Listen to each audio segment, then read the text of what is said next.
जब हम ऑब्जेक्ट के रेफरेंसेस को एक मेथड से दूसरे मेथड में पास करते हैं तो हम उनके साथ खेल सकते हैं। अब यहाँ पे खेलने का मतलब क्या हुआ, फिर से एक नया प्रोग्राम लिखते हैं और उसका एग्जाम्पल लेके समझते हैं। यहाँ पे अगेन मेरे पास एक प्रोग्राम है। आप काम करो, वीडियो को पॉज करो और इसका आउटपुट गैस करने की कोशिश करो। इसका आउटपुट क्या आएगा? इसका आउटपुट ये आएगा। मतलब क्यों, कैसे, ये क्या हो गया? तो अगेन इसको समझने के लिए फिर से स्टैक की स्टेट को समझते हैं कि स्टैक और हीप मेमोरी में क्या क्या हो रहा है। तो यहाँ पे हमने एक एरे को बनाया। एरे का टाइप क्या है आपका? स्ट्रिंग टाइप का एरे है। एरे की साइज क्या है आपकी? एक साइज है आपकी एरे की। ठीक है सर। और फिर हमने जब यहाँ पे स्ट्रिंग एरे को बना दिया, उसके बाद हमने उसके 0 इंडेक्स पे रितेश को सेव कर दिया। तो जब मैंने यहाँ पे रितेश को असाइन करा 0 वाले इंडेक्स पे, तो क्या क्या होगा? सबसे पहले एक ऑब्जेक्ट बनेगा। ऑब्जेक्ट आपकी हीप मेमोरी में बनेगा और उस ऑब्जेक्ट का जो रेफरेंस है वो आपके एरे में जाके स्टोर हो जाएगा। ठीक है सर। और फिर इस एरे का जो रेफरेंस है वो हमने मेथड 2 में पास कर दिया। मतलब थोड़ा सा कॉम्प्लेक्स है, लेकिन ध्यान से समझना। अगेन एक बार रिपीट कर देता हूँ। यहाँ पे जब हमने एरे को बनाया तो एरे खुद एक नॉन प्रिमिटिव टाइप है, तो एरे का हीप में एक ऑब्जेक्ट बनेगा। ठीक है। उस एरे का जो रेफरेंस है वो आपके स्टैक में स्टोर होगा मेथड 1 के फ्रेम में। ठीक है।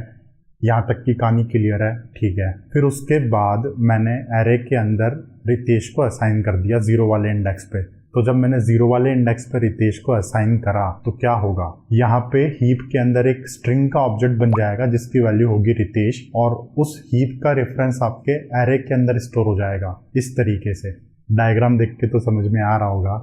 फिर उसके बाद हमने इस एरे के रेफरेंस को उठा के मेथड 2 के अंदर पास कर दिया। तो जब मेथड 2 कॉल होगा तो वहाँ पे स्टैक की स्टेट क्या होगी? मेथड 2 के फ्रेम को पुश किया जाएगा स्टैक के अंदर, और उस फ्रेम के अंदर एक वेरिएबल होगा जो कि आपके एरे को पॉइंट कर रहा है। और एरे के अंदर खुद 0 इंडेक्स पे एक मतलब मेमोरी लोकेशन है जो कि आपके रितेश को पॉइंट कर रही है। फिर मेथड 2 के अंदर जब हमारा एरे आया तो उस एरे को मैंने थोड़ा सा चेंज कर दिया, मैन्युपुलेट कर दिया। और मैन्युपुलेट करने के टाइम पे मैंने वहाँ पे क्या किया? मैंने वहाँ पे 0 इंडेक्स पे सांगवान को स्टोर कर दिया। तो यहाँ पे जैसे ही मैं सांगवान को असाइन करूँगा 0 इंडेक्स पे, क्या होगा?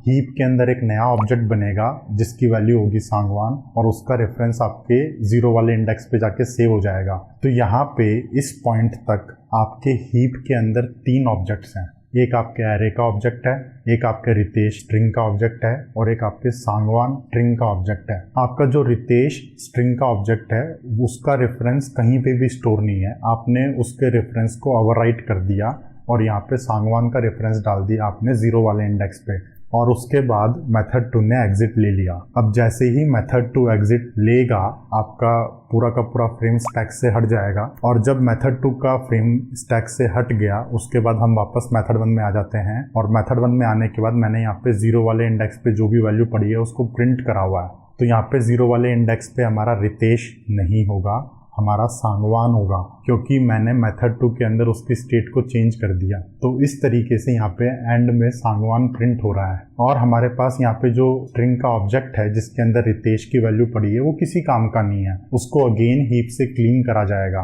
तो ये भी एक ट्रिकी एग्जाम्पल था, लेकिन इस तरीके से जब हम रेफरेंसेस को पास करते हैं तो हम उनके साथ खेल सकते हैं, ऑब्जेक्ट्स की स्टेट को चेंज कर सकते हैं। अभी यहाँ पे मेरे पास एक और प्रोग्राम है, आप नीचे कमेंट सेक्शन में कमेंट करके बताओ इसका आउटपुट क्या होगा।